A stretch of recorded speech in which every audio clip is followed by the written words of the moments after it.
Good morning student. मैं कबीरपंथी सोनल आज इस वीडियो लेक्चर में आपका हार्दिक स्वागत करती हूँ। आज हम पढ़ने जा रहे हैं इकाई 7 हार की जीत, जिसके पहले वीडियो लेक्चर में हमने खड़गसी और बाबा भारती का जो अश्व प्रेम था वो देखा था कि बाबा भारती के पास जो घोड़ा था वही घोड़ा खड़गसी जो एक कुख्यात डाकू था उसको पसंद आ गया था और उसने वह घोड़ा जो है वह देखने की चाह की और बाबा भारती से मिलने के लिए चला गया और बाबा भारती ने उसे वह घोड़ा दिखा दिया और घोड़े को देखते ही खड़गसी बोला कि बाबा भारती आपके पास मैं ये घोड़ा न रहने दूंगा। और तब से बाबा भारती जो है वह घोड़े के रखवाली करने लगे, रात दिन उसका ध्यान रखने लगे और फिर 3-4 महीने ऐसे ही बीत गए।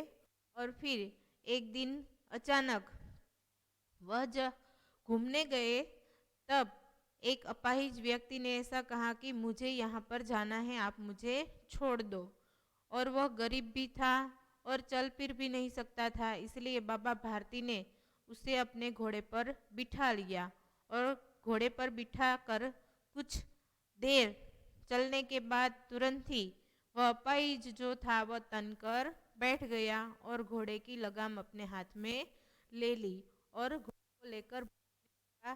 तब बाबा भारती को पता चला कि वह अपाहिज दूसरा और कोई नहीं, डाकू खड़ग सिंह ही था। यहाँ तक हमने जो है वो कहानी पढ़ी थी। अब इसके आगे हम आज का अभ्यास करेंगे। बाबा भारती कुछ देर तक तो चुप रहे। इसके पश्चात कुछ निश्चय कर पूरे बल से चिल्लाकर बोले, जरा ठहर जाओ। पश्चात यानी बाद में। पहले तो बाबा भारती जो थे वह सुन्न रह गए। उसको कुछ भी समझ में नहीं आया कि यह क्या हो गया मेरे साथ, यह कौन था। और फिर उसे पता चला कि यह और कोई नहीं है, डाकू खड़ग सिंह ही है जो मेरा घोड़ा लेकर भागने लगा है। तो वे निश्चय करके चिल्ला कर बोले कि जरा ठहर जाओ, रुक जाओ। खड़ग सिंह ने आवाज सुनकर घोड़ा रोक लिया। उसकी गर्दन पर प्यार से हाथ फेरते हुए कहा, बाबा जी यह घोड़ा अब न दूंगा। खड़ग सिंह रुक तो गया। आवाज सुनकर उसने घोड़े की लगाम जो थी वो खींच ली, रोक दिया घोड़े को, पर फिर घोड़े पर हाथ फेरते हुए क्या बोला कि बाबा जी यह घोड़ा अब मैं आपको नहीं दूंगा, मगर एक बात सुनते जाओ।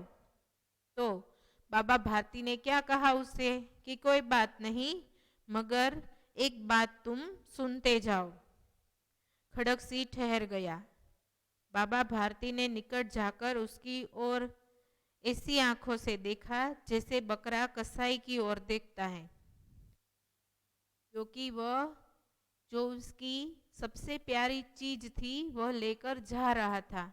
और बाबा भारती को यह डर था कि वह उसके घोड़े का जिस तरह से मैं ख्याल रखता था उस तरह से ख्याल रख भी पाएगा या नहीं। और वह तो डाकू था और किसी भी तरह से वह घोड़ा वापस नहीं करने वाला था। तो बाबा भारती ने उसकी ओर किस तरह से देखा, जैसे बकरा कसाई की ओर देखता है। बकरे को जब काटने के लिए कसाई लेकर जाता है तो बकरा जिस तरह से कसाई को देखता है, काटने वाले को देखता है, उसी तरह बाबा भारती जो थे वो खड़ग सिंह को देख रहे थे।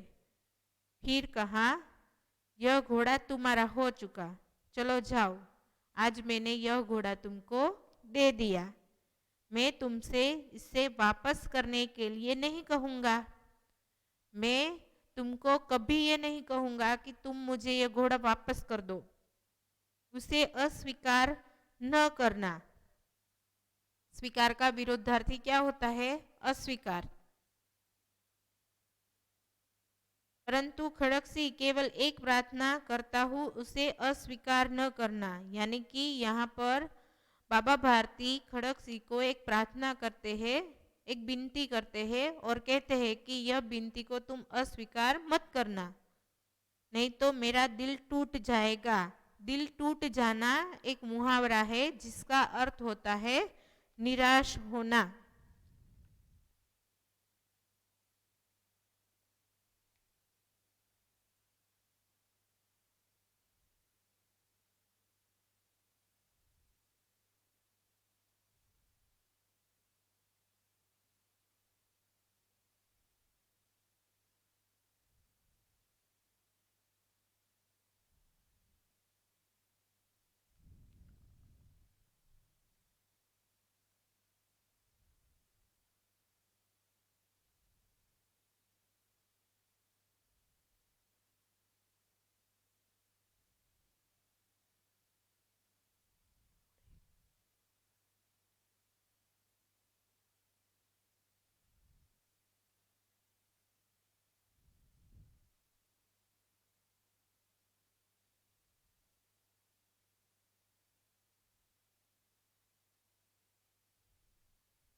खड़क सिंह के घोड़े को ले जाने पर बाबा भारती का दिल टूट गया। यानी कि बाबा भारती जो थे वो पूरी तरह से निराश हो गए कि अब मैं क्या करूं, यह खड़क सिंह जो है वो मेरा घोड़ा वापस नहीं करेगा।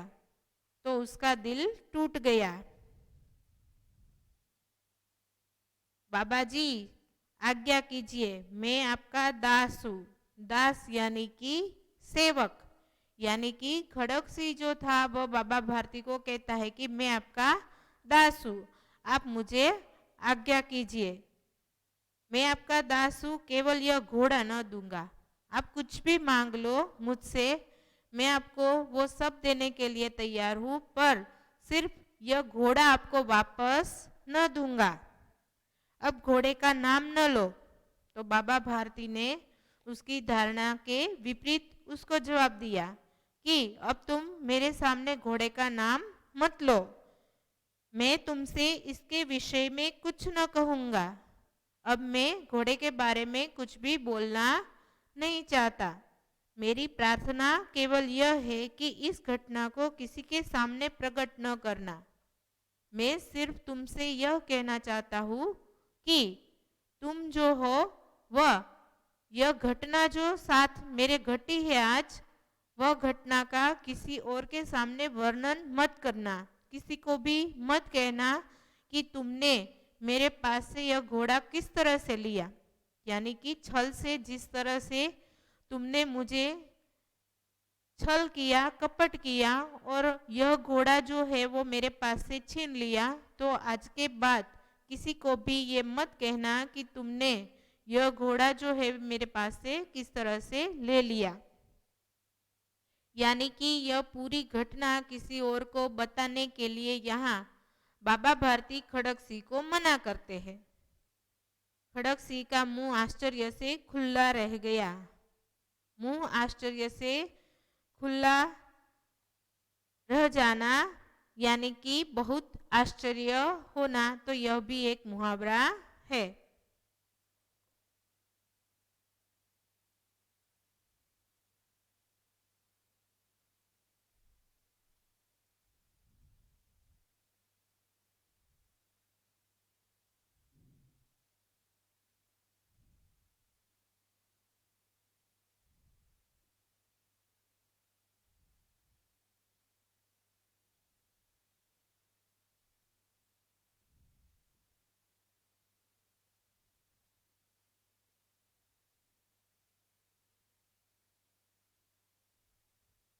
बहुत आश्चर्य होना।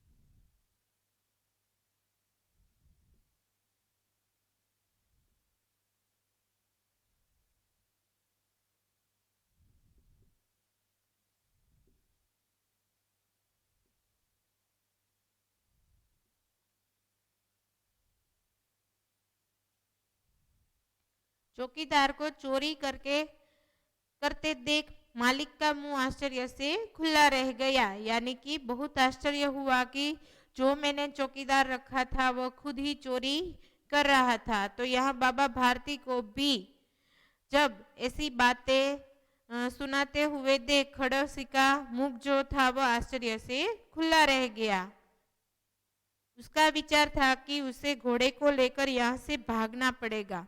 वह ऐसा सोच रहा था कि बाबा भारती मुझे घोड़ा न ले जाने देंगे और मुझे घोड़े को लेकर भागना पड़ेगा। परंतु बाबा भारती ने स्वयं मुझसे कहा कि इस घटना को किसी के सामने प्रकट न करना, यानी कि किसी को भी इसके बारे में पता नहीं चलना चाहिए।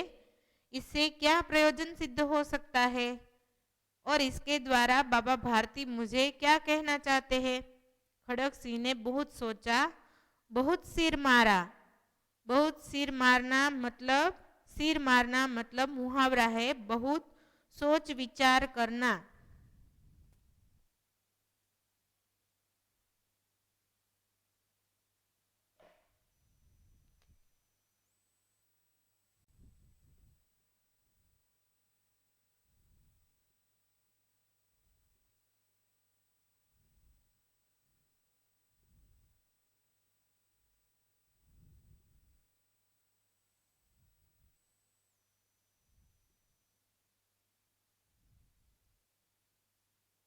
बहुत सोच विचार करना।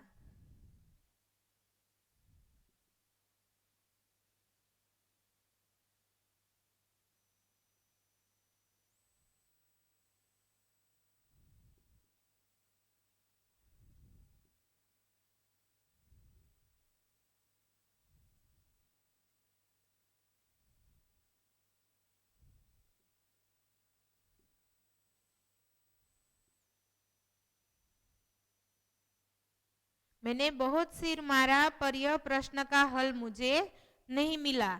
यानी कि बहुत सिर मारना यानी कि विचार करना, बहुत सोच विचार करना कि भाई बाबा भारती ने ऐसा क्यों कहा, इसके पीछे क्या प्रयोजन है। प्रयोजन यानी कि जो अर्थ है वो क्या प्रकट करना चाहते हैं, उद्देश्य।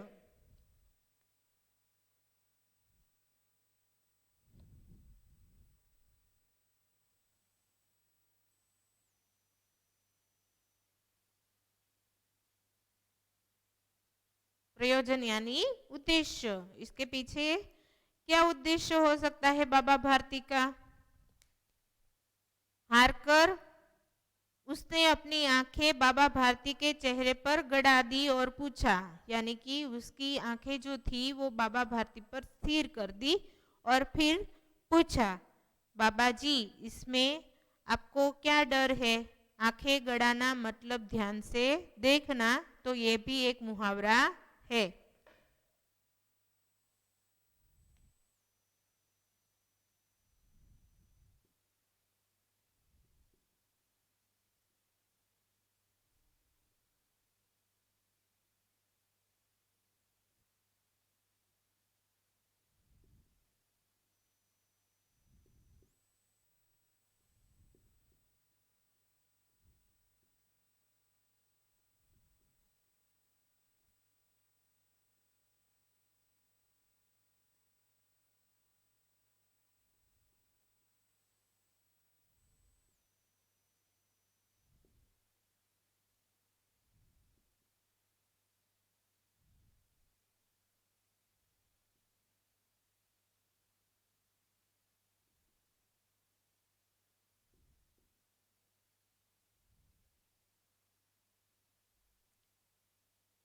खड़क सिंह ने अपनी आंखें बाबा भारती पर गड़ा दी, यानी कि उसकी ओर ध्यान से देखा कि आप हमें क्या कहना चाहते हैं।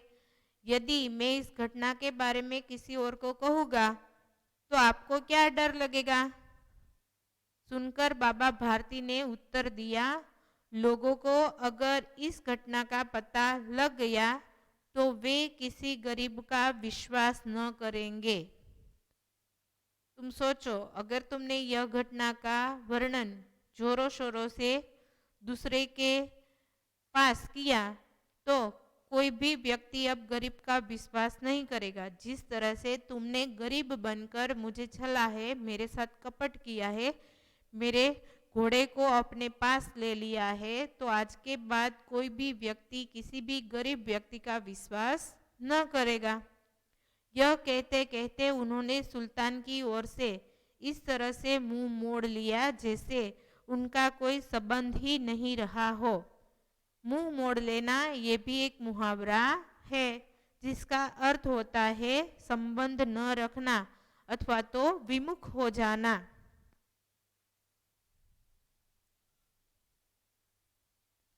तो ये सारे मुहावरे हैं, उनका आपको स्क्रीनशॉट ले लेना है, बाद में मैं निकाल देती हूँ।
मुंह मोड़ लेना मतलब संबंध न रखना।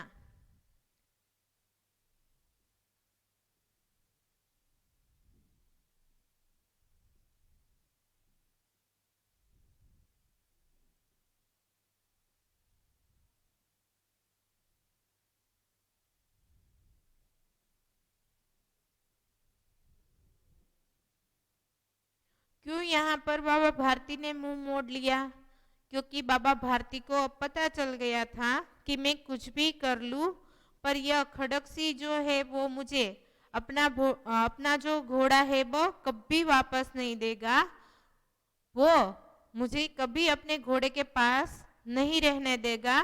और इसीलिए बाबा भारती ने अंतिम बार सुल्तान की ओर देखकर अपना मुंह मोड़ लिया। यानी कि इस तरह से मुंह मोड़ लिया कि जैसे उसका कोई भी संबंध सुल्तान के साथ था ही नहीं।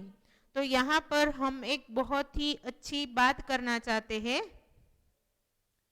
एक लाखा था, उसको पैसे की जरूरत थी, तो वो एक सेठ यानी कि पहले के समय में जो धनी लोग होते हैं वो पैसे उसको ब्याज पर देते थे। तो एक सेठ के पास जाकर वो पैसे मांगता है। तब सेठ ने कहा कि हाँ तुम पैसे ले जाओ। तो अब उसके पास जो चीज कोई होती है उसको देनी होती है, कुछ समय के लिए गिरवी रखनी होती है। तो लाखा ने अपना जो एक कुत्ता था वह सेठ को दे दिया कि चलो जब तक मैं वापस न आऊं तब तक यह कुत्ता जो है वो आपके पास रहेगा। तो सेठ ने कहा कि तुम्हें यह कुत्ता मुझे देने की जरूरत नहीं है, मुझे तुम पर पूरा विश्वास है कि तुम मेरे पैसे जरूर वापस करने आओगे।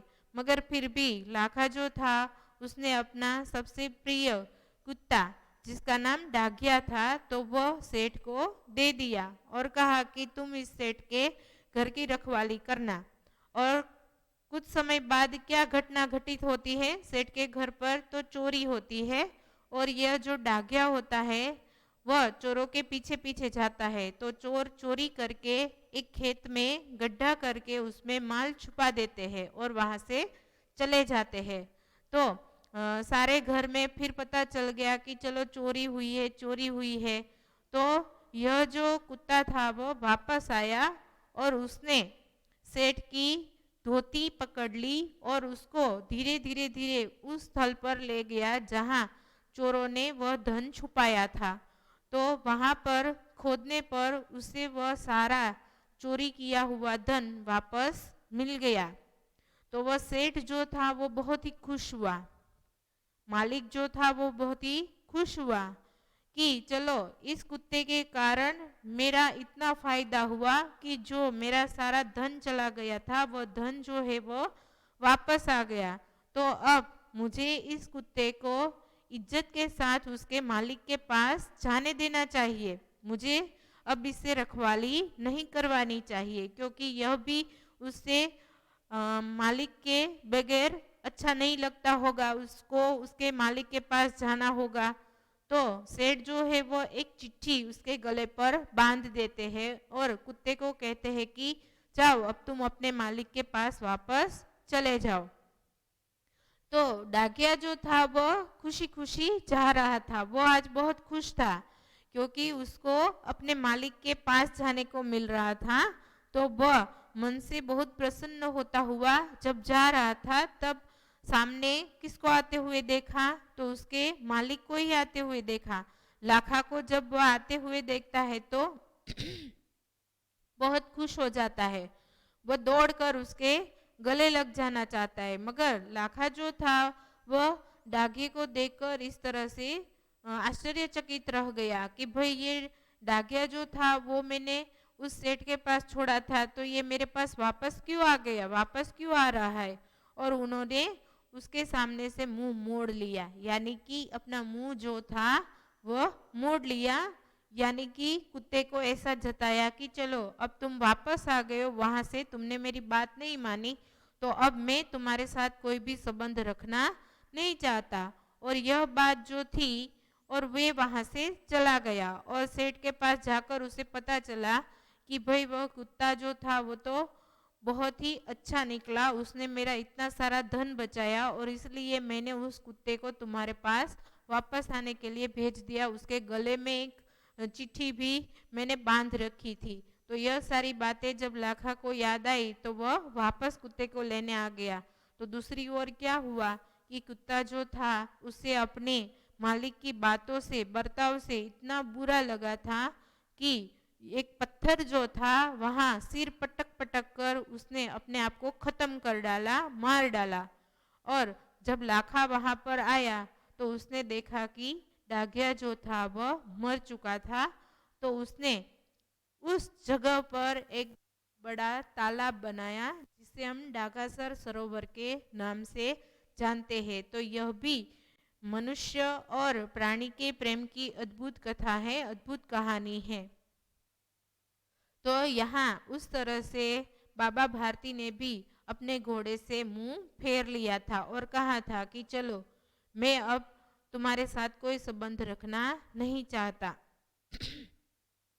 तो इस तरह से बाबा भारती ने एक दूसरी बात भी बताई कि खड़क सिंह, तुम किसी भी व्यक्ति को यह घटना के बारे में मत बताना, क्योंकि कोई भी गरीब व्यक्ति पर भरोसा नहीं करेगा। तो यहाँ पर एक ऐसी ही सुंदर कथा है कि एक जो लड़का था वह छलनी बेचता था और छलनी बेच बेच कर अपना गुजरान चलाता था। तो वो लड़का और उसका भाई पढ़ना चाहते थे, पढ़ने के लिए उसको पैसे तो चाहिए न, तो पैसे कमाने के लिए वह छलनी का काम करता था, छलनी बेचने का काम करता था। यानी कि उसके माँ बाप जो थे वो बचपन में ही गुजर गए थे, उसका कोई सहारा नहीं था। यह दोनों भाई ही एक घर में रहते थे और इसी तरह मेहनत मजदूरी करके अपना गुजारा करते थे। तो एक बार छलनी बेचने के लिए निकले और एक शिक्षक ने कहा कि छलनी का क्या भाव है? तो उसने उसे उसकी कीमत बताई। तो शिक्षक जो थे उसने उसके पास से छलनी खरीद ली, पर उसने 100 का नोट दिया तो छलनी तो बहुत कम रुपए की आती है। तो उसने कहा कि मेरे पास छुट्टे पैसे नहीं है, मैं कहीं और से आपको पैसे वापस दे देता हूँ, आप यहीं पर रुकिए। छलनी वाला जो लड़का था वो पैसे छुट्टे लेने के लिए चला गया। शिक्षक ने कितनी ही देर तक उस लड़के की राह देखी। राह देखते देखते वह थक गए और एक दुकान पर जाकर बैठ गए। तो दुकान वाले ने कहा कि बाबूजी, ऐसे लोग जो होते हैं ना, उन पर भरोसा ही नहीं करना चाहिए, क्योंकि यह गरीब लोग जो होते हैं वो हमें कभी भी ठग लेते हैं। हमारे पैसे अब वापस नहीं आने वाले। तो शिक्षक ने कहा कि ऐसा मत कहो। वो लड़का जो था वो मुझे बहुत ही ईमानदार लगा और ऐसा लगा कि वह कभी भी अपना पैसा जो है वो नहीं रखेगा, वापस करने जरूर आएगा। और वो लड़का वापस नहीं आया। तो शिक्षक जो थे वह अपने घर पर चले गए। तो थोड़ी देर बाद क्या हुआ, एक आध 2 घंटे बाद उसके दरवाजे पर किसी ने खटखटाया। तो उसने दरवाजा खोला तो एक दूसरा लड़का उसके सामने खड़ा था। तो दूसरे लड़के ने कहा कि साहब जी, मेरे भाई के पास से आपने छलनी ली थी, तो उसके पैसे जो थे वो मैं आपको वापस करने आया हूँ। तो शिक्षक जो थे वो गदगदित हो गए, भाव विभोर हो गए। उसको पता चला कि मेरा अनुमान जो था वह सही था कि वो लड़का ईमानदार है, क्योंकि मैंने उस पर भरोसा किया था, विश्वास किया था। तो उसने कहा कि भाई तुम्हारा भाई क्यों नहीं आया वापस करने के लिए पैसे। तो उस लड़के ने कहा कि साहब जी, मेरे भाई को बहुत चोट लग गई है, वो गिर गया था, उसका एक्सीडेंट हो गया था, इसलिए वो आपके पैसे आपको वापस देने नहीं आ सका। वो अभी घर पर पड़ा पड़ा करा रहा है, क्योंकि हमारे पास इतने पैसे नहीं कि हम उसे अस्पताल ले जा सके। अब यहाँ पर आप सोचिए कि उसके पास पैसे थे, अगर वो चाहे दोनों लड़के तो उस पैसे से अपना इलाज करवा सकते थे, मगर उसने ऐसा नहीं किया। उसने ईमानदारी दिखाई और पैसे जो थे वो अपने मालिक को वापस देने के लिए उसके भाई को भेज दिया। तो इस तरह से फिर उस शिक्षक ने उस बच्चे को कहा कि चलो तुम मुझे अपने घर पर ले जा सकते हो। तो उसने कहा कि हाँ। और वो बच्चा जो था वो शिक्षक को लेकर अपने घर आया। तो उसके भाई का पैर जो था वो टूट गया था, थोड़ा सा उसमें फ्रैक्चर हो गया था, वहाँ से खून बह रहा था। तो डॉक्टर को शिक्षक ने बुलाया और डॉक्टर को कहा कि डॉक्टर साहब, आप जितने भी पैसे चाहिए मुझसे ले लेना, पर इस लड़के को कुछ भी नहीं होना चाहिए। तो डॉक्टर साहब ने कहा कि ये कोई आपका रिश्तेदार है। तब शिक्षक ने कहा कि नहीं, मेरा इससे मानवता का रिश्ता है। यह गरीब जरूर है पर यह बहुत ही ईमानदार है। तो आज एक ईमानदार लड़के की ही मैं सहायता कर रहा हूँ, तो इससे कुछ नहीं होना चाहिए। और थोड़े ही दिनों में वह जो लड़का था वह बिल्कुल स्वस्थ हो गया। तो इस तरह से शिक्षक ने एक अच्छे और ईमानदार लड़के की सहायता की थी। तो यहाँ पर बाबा भारती जो थे वो ऐसा बोल रहे थे कि तुम यह घटना जो है वह किसी के सामने मत रखना, वरना लोग जिस तरह से इस कहानी में हमने आपको बताया कि कैसे शिक्षक ने गरीब व्यक्ति की सहायता की थी, गरीब लड़के की सहायता की थी, तो वैसे कोई भी व्यक्ति जो है वो गरीब पर विश्वास नहीं करेगा।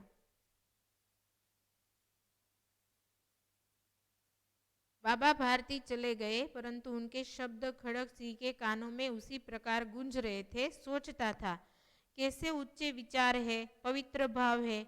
उन्हें इस घोड़े से प्रेम था। इसे देखकर उनका मुख फूल की तरह खिल जाता था। फूल की तरह मुख खिल जाना मतलब बहुत प्रसन्न होना, मुख फूल की तरह खिल जाना। तो ये भी एक मुहावरा है।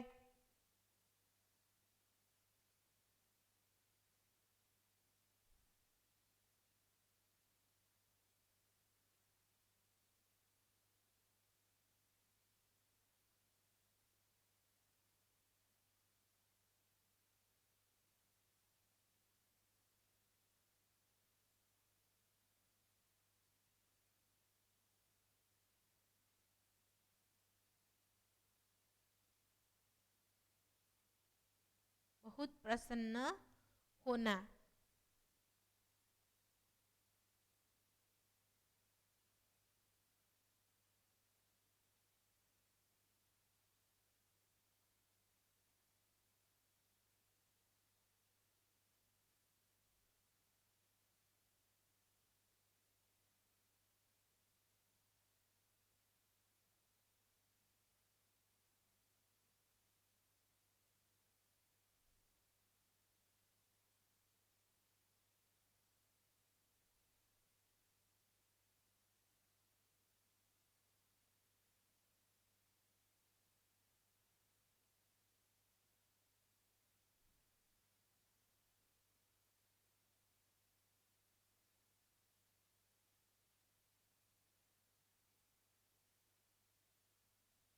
घोड़े को देखकर बाबा भारती का मुख फूल की तरह खिल जाता था, यानी कि वह एकदम प्रसन्न हो जाते थे। जिस तरह से आपका पर्स कभी भी खो गया हो तो वह वापस जब मिल जाता है तब अपना मुंह जो होता है वो फूल की तरह खिल उठता है, वैसे ही बाबा भारती जो थे वो अपने घोड़े को देखकर बहुत प्रसन्न रहते थे। तो खड़क सिंह को यह सारी जो बातें थी वह याद आती है। इसके बिना मैं न रह सकूंगा, इसकी रखवाली में वे कई रात सोए नहीं। वो बार बार ऐसा कहते थे। जब उसको पहली बार खड़क सिंह मिलने गया तब बाबा भारती ने क्या कहा था कि मैं इसके बगैर नहीं रह सकता, मैं इसके बगैर कभी भी जी नहीं पाऊंगा। तो वह सारे जो शब्द थे वह खड़क सिंह को याद आते थे। भजन भक्ति न कर रखवाली करते रहे। भजन भक्ति भी उसने छोड़ दी थी, परंतु आज उनके मुख पर दुख की रेखा तक नहीं दिखाई पड़ती थी। उन्हें केवल यह ख्याल था कि कहीं लोग गरीबों पर विश्वास करना न छोड़ दे। ऐसा मनुष्य मनुष्य नहीं देवता है। तो ऐसा मनुष्य मैंने कभी नहीं देखा कि उसने अपने प्रिय घोड़े को इसलिए छोड़ दिया ताकि लोग जब इस घटना के बारे में सुने तो उन्हें ऐसा नहीं लगना चाहिए कि गरीब पर विश्वास नहीं करना चाहिए, और इसलिए उन्होंने अपने घोड़े से मुंह फेर लिया। तो ऐसा जो मनुष्य है वो मनुष्य नहीं देवता है। रात्रि के अंधकार में खड़क सिंह बाबा भारती के मंदिर में पहुंचा। चारों ओर सन्नाटा था। खड़क सिंह का मन जो था वह दुख से भर गया था, ग्लानि से भर गया था। वह कुछ और सोच ही नहीं सकता था। इसीलिए उसने क्या किया कि वह रात्रि के अंधकार में बाबा भारती के आश्रम में पहुंच गया, मंदिर में पहुंच गया। चारों ओर सन्नाटा था, चारों ओर शांति, सन्नाटा यानी कि खामोशी छाई हुई थी। आकाश में तारे टिमटिमा रहे थे। आकाश जो था वह तारों से भरा हुआ था। थोड़ी दूर पर गांव के कुत्ते भौंक रहे थे। मंदिर के अंदर कोई शब्द सुनाई न देता था। मंदिर में भी सन्नाटा था। खड़क सिंह सुल्तान की बाग यानी कि लगाम, बाग यानी लगाम पकड़े हुए था। वह धीरे धीरे अस्तबल के फाटक पर पहुंचा और खड़क सिंह जो था वह अस्तबल तक पहुंच गया। अस्तबल यानी कि अश्वशाला, उसके दरवाजे पर पहुंचा। फाटक खुला पड़ा था। पहले तो बाबा भारती अस्तबल की बहुत ही रखवाली करते थे। रात में भी वह 2 बार सुल्तान के पास आते थे उसका ध्यान रखने के लिए। पर अब अश्वशाला का जो फाटक था, दरवाजा था, वह खुला ही पड़ा था। किसी समय वहां बाबा भारती स्वयं लाठी लेकर पहरा देते थे, परंतु आज उन्हें किसी चोरी, किसी डाके का भय न था। आज बाबा भारती को किसी भी तरह का भय नहीं था, क्योंकि सुल्तान ही उसके पास नहीं था। खड़क सिंह ने आगे बढ़कर सुल्तान को उसके स्थान पर बांध दिया और बाहर निकलकर सावधानी से फाटक बंद कर दिया। खड़क सिंह ने क्या कहा? खड़क सिंह ने क्या किया? खड़क सिंह ने सुल्तान को उसकी जगह पर बांध दिया और सावधानी से धीरे धीरे धीरे वो फाटक से बाहर निकल गए, दरवाजे से बाहर निकल गए और दरवाजा बंद कर लिया। इस समय उसकी आंखों में नेकी के आंसू थे। नेकी यानी कि भलाई, यानी कि इस समय उनकी आंखों में किसके आंसू बह रहे थे? भलाई के, कि चलो मैंने कुछ नहीं किया पर मैंने एक तो अच्छा काम किया कि बाबा भारती को उसका घोड़ा वापस कर दिया। यानी कि बाबा भारती ने उससे कुछ नहीं कहा था, केवल एक वाक्य बोला था कि खड़क सिंह तुम इस घटना का किसी के भी सामने वर्णन मत करना। तो यह बात खड़क सिंह के दिल को छू गई और उनका हृदय परिवर्तन हो गया, और हृदय परिवर्तन होने के कारण ही वह बाबा भारती के घोड़े को वापस उसकी जगह पर बांध देता है, वापस रख जाता है। और इस समय उसकी आंखों में नेकी के आंसू बह रहे थे, भलाई के आंसू बह रहे थे। वह रो रहा था। रात्रि का तीसरा प्रहर बीत चुका था। चौथा प्रहर आरंभ होते ही बाबा भारती ने अपनी कुटिया से बाहर निकल ठंडे जल से स्नान किया। यानी कि सुबह जब बाबा भारती उठे तो उन्होंने पहले स्नान कर लिया। उसके पश्चात इस प्रकार जैसे कोई स्वप्न में चल रहा हो, उसके पांव अस्तबल की ओर बढ़े और धीरे धीरे धीरे जैसे स्वप्न में चल रहे हो ऐसे उन्होंने अपने पांव अस्तबल की ओर बढ़ाए। परंतु फाटक पर पहुंचकर उनको अपनी भूल प्रतीत हुई। भूल प्रतीत होना मतलब मालूम होना कि चलो, प्रतीत होना मतलब मालूम होना कि मेरे पास तो मेरा घोड़ा ही नहीं है, सुल्तान ही नहीं है, तो मैं क्यों अस्तबल की ओर जा रहा हूँ, क्यों अश्वशाला की ओर जा रहा हूँ, मुझे वहां नहीं जाना चाहिए। साथ ही घोर निराशा ने पाव को मन भर का बना दिया। यानी कि निराशा ने उसके पाव को जकड़ लिया। घोर निराशा हुई, उसके पाव जो थे वो जमीन के साथ जड़ गए। यानी कि एक भी कदम वह आगे नहीं चल पाए। वे वहीं रुक गए और अपने पाँव को वहीं पर रोक दिया कि चलो, मेरा सुल्तान तो अब खड़ोसी ले गया है, तो अब सुल्तान वहां कहाँ मिलेगा। तो वह रुक गए। घोड़े ने अपने स्वामी के पाँव की चाप को पहचान लिया और जोर से हिनहिनाया। घोड़ा जो था उसने बाबा भारती की पाँव की चाप यानी कि आहट, यानी कि उसकी कदमों की आवाज सुन ली और वह पहचान गया कि यह मेरे स्वामी के पैरों की आवाज ही है। और वह जोर से हिनहिनाया, जोर से आनंद से वह आवाज करने लगा।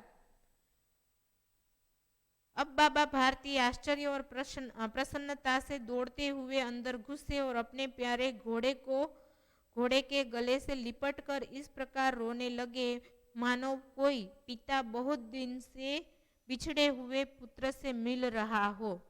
और वह अपने घोड़े को गले से लगाकर फूट फूट कर रोने लगे, बहुत रोने लगे। ऐसा लगा कि जाने कितने ही दिनों से वह सुल्तान से बिछड़ गए थे और आज सुल्तान उन्हें फिर से मिल गया। जैसे पिता जो होता है वह अपने पुत्र से कई दिनों के बाद जब मिलता है तब सारा उसका प्यार जो होता है वो उमड़ पड़ता है, इसी तरह सुल्तान को देखकर बाबा भारती का प्यार भी उमड़ पड़ा। एक ऐसा बहुत ही अच्छा पाठ जो आता है गुजराती में, घोड़े की स्वामी भक्ति। तो इस घोड़ी जो थी उसकी स्वामी भक्ति बताई गई है कि मनार जो था उसमें एक व्यक्ति रहते थे, उसको सब आंबा अदा के नाम से जानते थे। तो उन्होंने 6 मास की एक बहुत ही सुंदर घोड़ी को अपने घर पर लाए और उनका लालन पालन करने लगे। और 2 सालों में तो वह रेवाल का मतलब क्या होता है कि आप अगर दूध का कोई पात्र हो तो उसको लेकर घोड़ी पर बैठ जाओ तो भी वो इतनी अच्छी तरह से चलती है कि उसमें से एक बूंद भी जो है वह दूध की नहीं गिरती, तो उसे रेवाल कहते हैं। तो आंबा आदा जो थे उन्होंने बहुत ही अच्छी तरह से वो रेवाल जो थी वो घोड़ी को सिखाई थी। और एक दिन क्या हुआ कि एक व्यक्ति जो था वो आंबा आदा के पास आया और उसने कहा कि आंबा आदा, आपको आपके मामा ने संदेशा भेजा है कि आपको अभी के अभी उसके गांव पहुंचना है। और आंबा आदा ने सोचा कि मामा ने ऐसा संदेशा भेजा है तो जरूर कोई ऐसी गंभीर बात होगी, नहीं तो मामा इतनी रात को मुझे नहीं बुलाते। तो उसने अपनी पत्नी को कहा कि मैं मामा के गांव जाकर आता हूँ। तो वह रात को ही निकल गए और फिर वहां जब पहुंचे तो सुबह होने वाली थी। तो मामा जो थे वो उसकी राह देखकर बैठे हुए थे। तो मामा ने फिर उसका स्वागत किया और मामी ने उसको अच्छी तरह से भोजन करवाया और फिर दोनों जो थे वह उन्होंने बात की बैठे बैठे कि भाई आपने मुझे इस तरह से अचानक क्यों बुलाया। तो मामा ने कहा कि हमारी जो बिटिया है वो बड़ी हो गई है, तो उसके संबंध के लिए, उसके रिश्ते के लिए बात आने लगी है, तो इस बारे में बात करने के लिए मैंने तुम्हें बुलाया है। तो अम्बा आदा ने कहा कि चलो ठीक है, उसकी बात जो थी वो आपने मुझे बता दी, तो अब से कोई भी अच्छा रिश्ता आएगा तो मैं आपको वो बात करूँगा, ज़रूर करूँगा। और फिर मामा ने कहा कि थोड़ा सा आराम कर लो। फिर अम्बा आदा ने थोड़ा सा आराम किया और जाने लगे। तो मामा ने कहा कि एक दिन तुम रुक जाओ। तो उसने मना कर दिया कि नहीं, मुझे घर वापस जाना है, मैंने अपनी पत्नी से वादा किया है कि जब आरती होगी तब मैं वापस आ जाऊंगा। और वे वहाँ से निकल गए। पर हुआ क्या कि जब वे वहाँ से निकले तो बहुत ही बारिश शुरू हो गई। और इतनी इतनी बारिश हुई कि बीच में जो नदी आती है उसमें बहुत पूर आया हुआ था, बहुत ही बाढ़ आई हुई थी। तो नदी का पानी जो था वो बहुत ही जोर से जा रहा था, बह रहा था। तो इसमें अब घोड़ी को उतारना साहस से कम नहीं होगा। सब लोग जो थे वो किनारे पर पानी रुकने का और पानी थोड़ा सा कम होने का इंतज़ार कर रहे थे कि जब पानी कम होगा, बारिश थोड़ी रुक जाएगी, तब हम इसमें से होकर सामने किनारे पर चले जाएंगे। पर अम्बा आदा जो थे वह नहीं रुके। उन्होंने क्या किया, उनको अपनी घोड़ी पर विश्वास था। उन्होंने उस बाढ़ वाले पानी में, नदी में अपनी घोड़ी को उतारा और छलांग लगाई, और घोड़ी जो थी वह नदी में भी अपना रास्ता काटने लगी। और इस तरह से जब किनारा आया तो उछलकर घोड़ी जो थी वह किनारे पर पहुंच गई। पर फिर उसे पता चला कि जो उसका घुड़सवार है, जो उसका मालिक है, वो तो निकल गया जब उसने छलांग लगाई तब। पर फिर घोड़ी ने देखा तो अम्बा आदा जो थे वो पानी में बहते बहते जा रहे थे। तो घोड़ी ने क्या किया, फिर से पानी में छलांग लगाई और तैरते तैरते वह अपने मालिक के पास पहुंच गई। और मालिक ने जो था वह घोड़ी को पकड़ लिया और घोड़ी धीरे धीरे धीरे पानी में से किनारे पर वापस आ गई। और इसके लिए घोड़ी को बहुत ही मेहनत करनी पड़ी थी। पानी से जो थी वो एक तरह का युद्ध करना पड़ा था और फिर वह किनारे पर पहुंच गई। और जब अम्बा आदा घर पर पहुंचे तब मंदिर में आरती हो रही थी।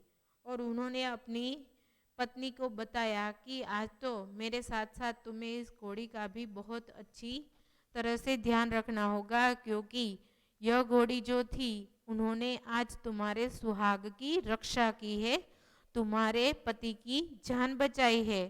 तो पत्नी ने भी घोड़ी का बहुत ही अच्छी तरह से ध्यान रखा और कहा कि चलो, तुमने आज मेरे पति की रक्षा की है तो तुम्हें भी आज मैं अच्छा खाना खिलाऊंगी। तो यह घोड़ी की स्वामी भक्ति जो पाठ था वो बहुत ही सुंदर था। तो इसमें भी हमें घोड़ी की स्वामी भक्ति जो थी वह देखने को मिली। तो यहाँ भी सुल्तान का जो अपने मालिक के प्रति प्यार था वो हमें यहाँ अंत में देखने को मिलता है कि बाबा भारती जब सुल्तान से गले लगकर रो रहे थे तब सुल्तान भी भाव विभोर हो गया था। बार बार उसकी पीठ पर हाथ फेरते, बार बार उसके मुंह पर थपकियां देते थे, बार बार उसके पीठ पर हाथ फेरते थे, थपकियां देते थे, उसे थपथपाते थे।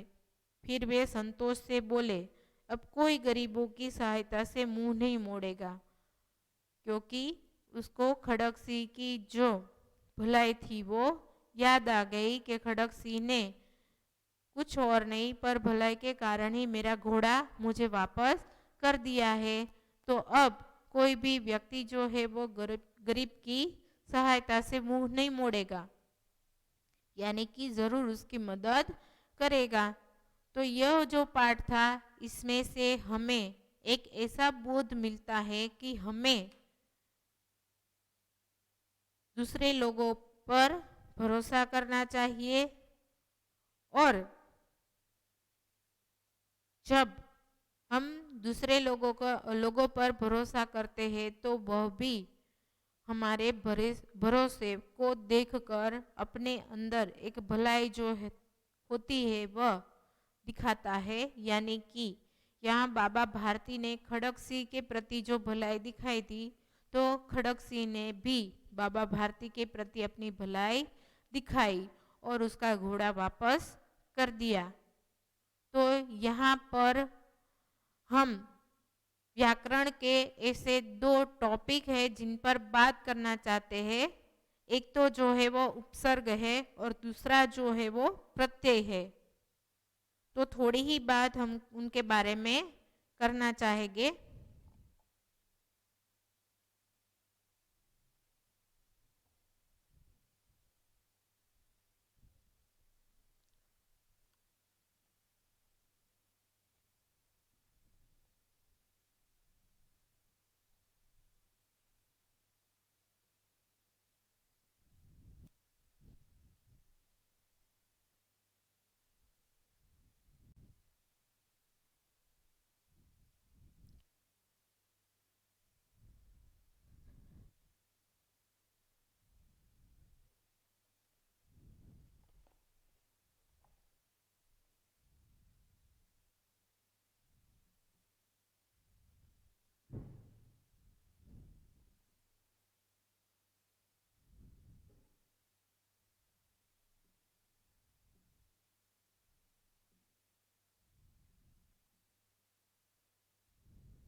उपसर्ग जो है वे शब्दांश है जो किसी भी शब्द के पूर्व में जुड़कर उसके अर्थ को प्रभावित कर देते हैं। उन्हें उपसर्ग कहते हैं। उनका अपना कोई स्वतंत्र अर्थ नहीं होता, पर कोई भी शब्द के आगे वे जुड़ जाते हैं और एक नया ही अर्थ आपको जानने को मिलता है, जिससे हम उपसर्ग कहते हैं। यानी कि उपसर्ग किसी शब्द के अर्थ को बदलकर नया शब्द बनाकर या मूल शब्द के अर्थ में विशेषता पैदा करके उसके अर्थ को प्रभावित करते हैं। जिस तरह से सुंदर जो शब्द है, तो इसके आगे अ लगा दिया तो इसका अर्थ हो जाएगा असुंदर। तो जो सुंदर था उसका विरुद्धी हो गया असुंदर। तो इसी तरह से दीन शब्द है, तो उसके आगे आता है प्रति, तो यहाँ शब्द बन गया प्रतिदिन, यानी हर रोज। तो इस तरह से उपसर्ग जो है वह पास में बैठकर नया अर्थ यानी कि नए शब्दों की रचना करता है।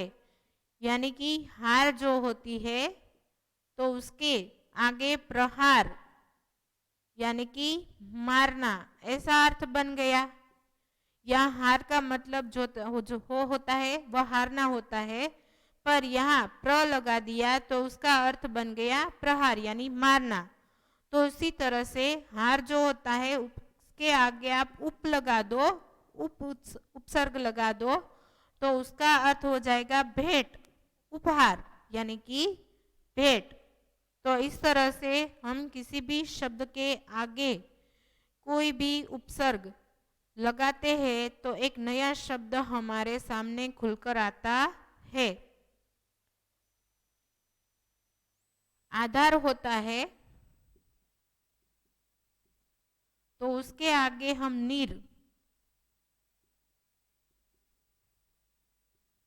नीर लगा देते हैं तो उसका अर्थ क्या बन जाता है? निराधार।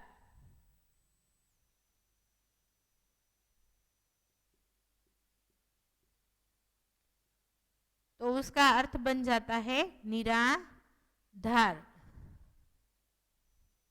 जिसका कोई आधार नहीं हो ऐसा।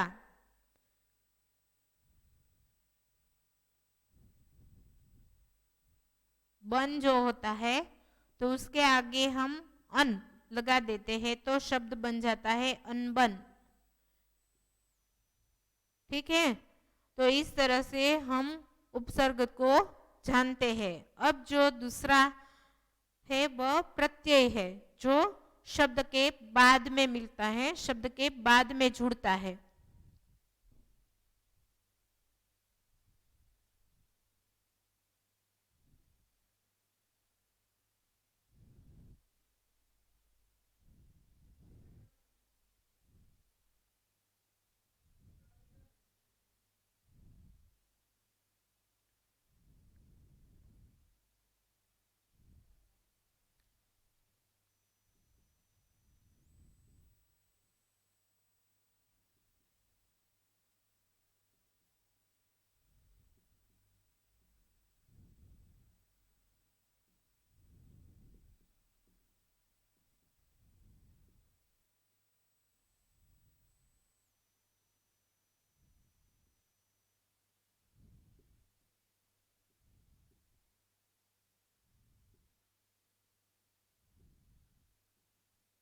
प्रत्यय जो होता है वह शब्द के अंत में जुड़कर शब्द के अर्थ में परिवर्तन लाता है।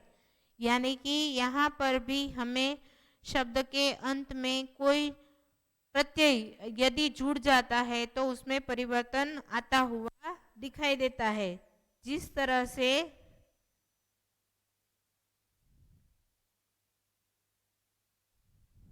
गुरु जो शब्द होता है तो उसके बाद में गुरु जो शब्द होता है तो उसके बाद में त्व जुड़ता है तो उसका बन जाता है गुरुत्व। इस तरह से मम शब्द है तो उसके बाद जो आता है त्व तो वह बन जाता है मत्व। गरीब जो शब्द है तो उसमें हम ई लगा दे तो उसका अर्थ बन जाता है गरीबी। गरीब से क्या बन जाता है? गरीबी।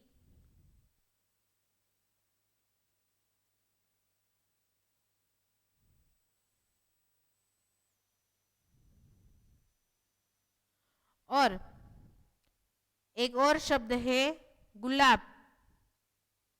गुलाब शब्द जब है उसमें ई लगा देते हैं तो उसका बन जाता है गुलाबी। तो अर्थ में चमत्कृति आती है। तो यह दोनों जो है उपसर्ग और प्रत्यय वो मैंने बहुत ही संक्षिप्त में आपको समझाया। तो अब आपको इसके प्रश्न जो है आज के वीडियो लेक्चर के जो प्रश्न है वो गृह कार्य में लिख लेने हैं।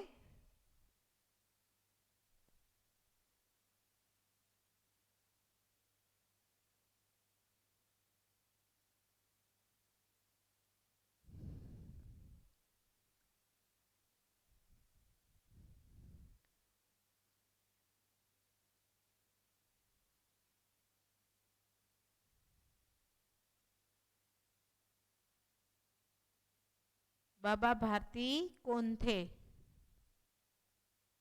खड़क सिंह कौन था?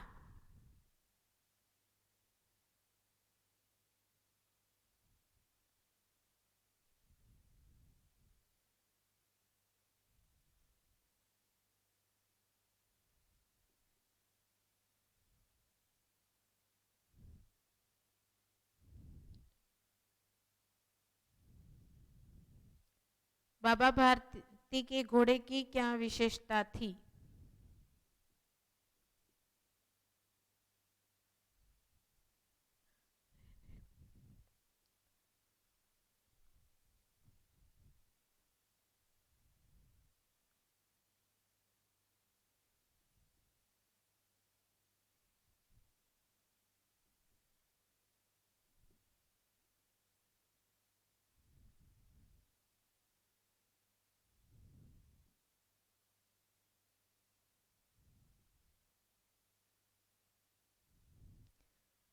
बाबा भारती के घोड़े की क्या विशेषता थी?